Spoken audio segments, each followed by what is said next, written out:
14 months after the SuperGrafx launched, and we now have its 4th game.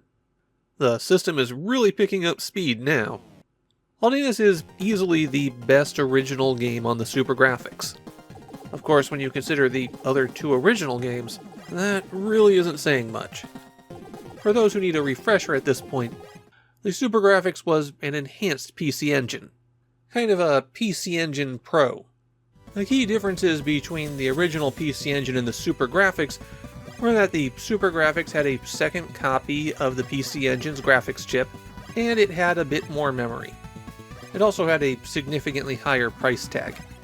Aldynes was the first game by developer Produce. Produce was founded by ex-Irem staff, and the original concept for Aldynes was an R-Type spin-off.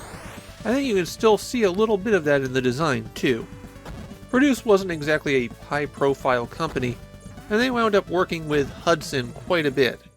In fact, they developed 3 of the Super Bomberman games. Aldynes is a good example of a phenomenon I've noticed when it comes to PC Engine game pricing. It seems like there's 3 tiers.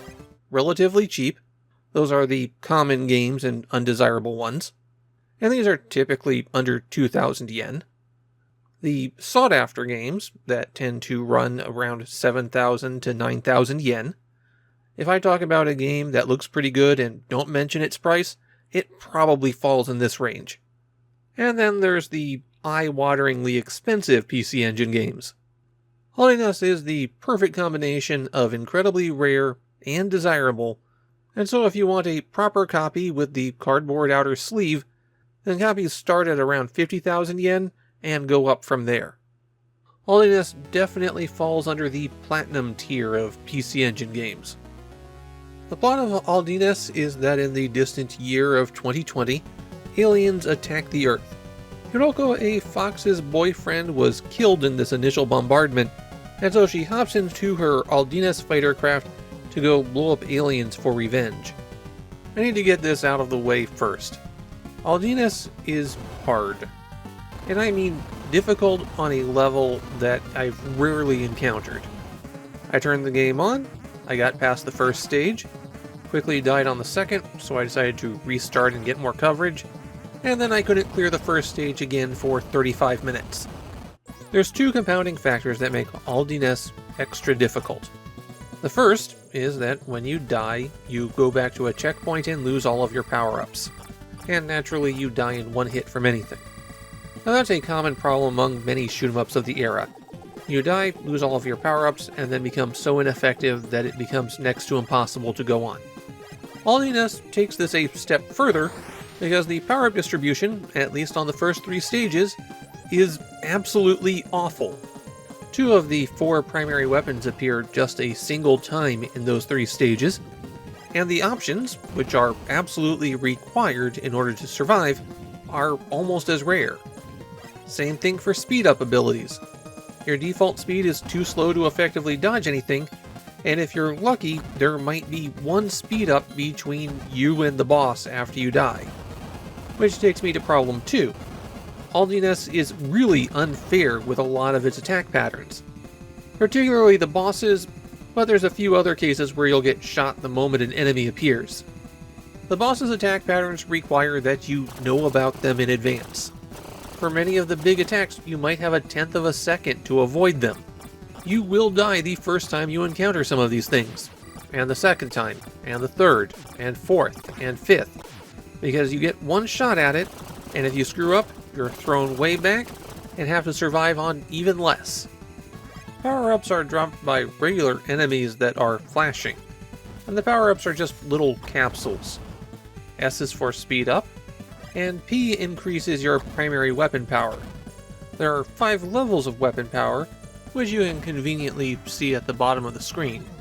You can also increase your weapon power by picking up a weapon capsule that matches what you're currently using, but good luck with doing that. The weapon capsules have designs that make them difficult to tell apart. The laser beam, for example, has a dot in the middle that shifts from blue to nearly green, while the wide bullet shot has a dot in the middle that goes from green to another shade of green. The bound laser has a gray dot in the middle that doesn't look like anything, and it powers up in a way that is so confusing that I honestly thought it was two different weapons until I read the manual. At low levels, it's a spread shot. As it powers up, it starts firing only vertically, and those vertical shots bounce along floors and ceilings.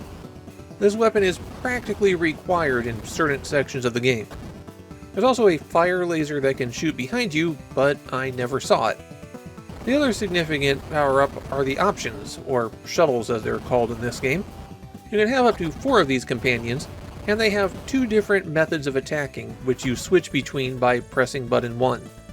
They can free roam around, firing a lightning bolt forward or backward, or they can join to the front of your ship, where the first 2, and just the first 2, duplicate the shot that you're firing. Generally speaking, having them auto-attack is the better choice, but at certain times this can result in them getting stuck or becoming ineffectual, at which point joining them to the front of your craft is better.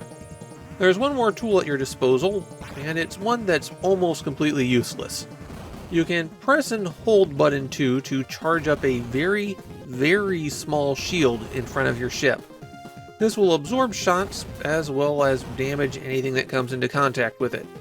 It doesn't do extra damage, though the fact that it's constantly there does let it break some tougher enemies a little bit easier.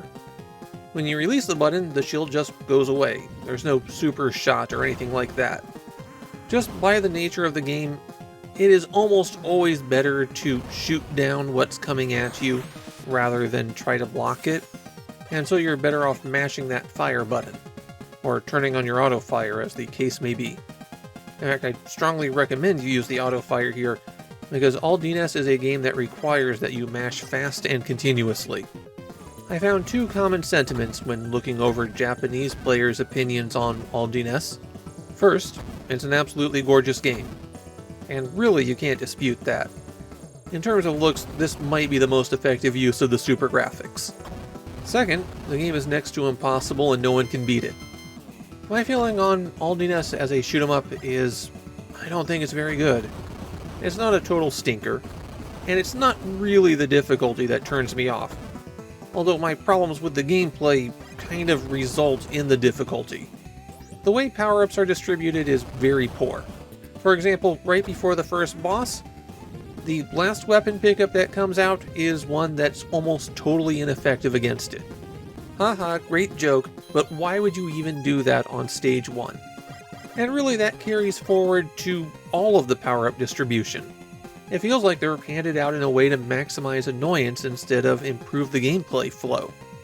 Similarly, the bosses are impressive looking, but their patterns are completely unfair the first time you encounter them, and the game is structured in a way to make the consequences of that unfairness worse. And finally, if you're a shoot-'em-up fan at all, and you look at Aldynes, you're just going to be spotting references to other games constantly. Don't reference better games in your game. It just makes people want to play them instead of you. Aldynes might look and sound great, but it is a slog to play.